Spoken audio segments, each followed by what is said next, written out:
Sana mayroon na makapansin. Unang-una, dito sa North Bilit, sa Bangkal, Prime Water.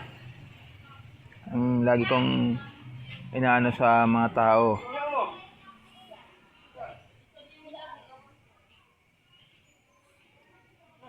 Yung prime water po natin dito sa Bangkal, sa North Bilit, Malolos, ayusin nyo naman yung paggagawa nyo dun sa mga ano. Kasi ito, bagbag ng bagbag. Di naman nila alam kung alin yung ano.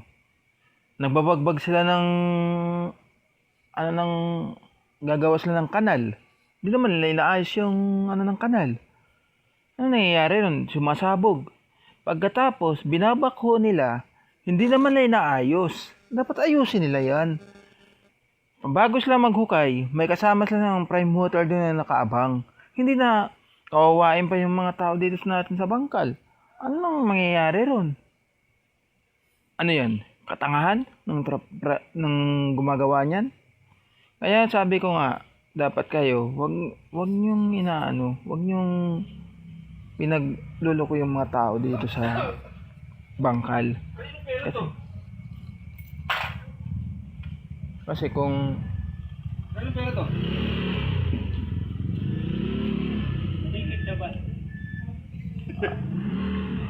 Kasi kung baga pinagluloko niyo yung mga tao dito sa Bangkal, huwag niyo naman lukuhin sana. Hukay ng hukay kayo, hindi niyo naman yung inaayos yung paghukay niyo sa tubig. Pag pumuputok, kawawa kami na dito mga taga Bangkal. Ano lang nangyayari sa buhay ng ano? Tapos pag nawawalan kayo ng tubig, kayo pa yung galit mo mag-ayos. Sino bang may kasalanan doon? Kaya mga kaibigan, huwag nyo naman masamayin yung sinasabi ko.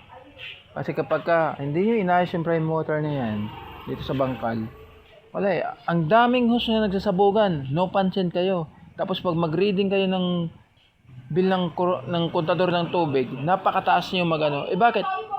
Ano ba nangyayari doon sa ano yan? Napakataas ng bill nyo.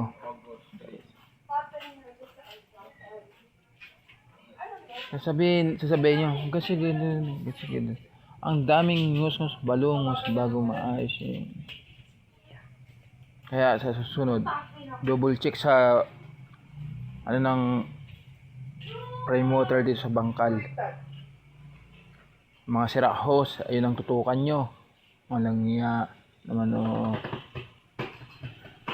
Ngayon lang. Salamat kung sinong makaanong to.